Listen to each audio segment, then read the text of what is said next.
This will be setup of the Aqara Smart Pet Feeder C1. We're going to start things off by plugging it in via the USB-A style port. We've got a blue light on the front. And now I'm going to come up into the Aqara app. I'm going to press the plus sign in the upper right-hand corner. We are going to add an accessory. There's a lot we can go through, so we're going to look for pet. Make this easier. There's the C1. So it wants us to long press this button on the far right, 5 seconds until blue light blinks quickly. There we go. It's blinking.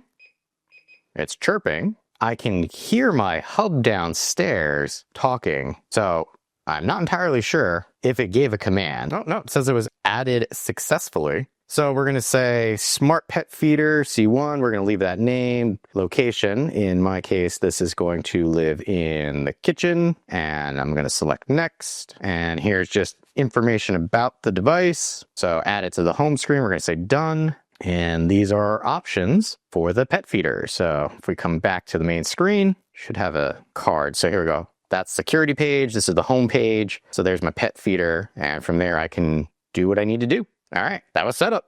Not bad.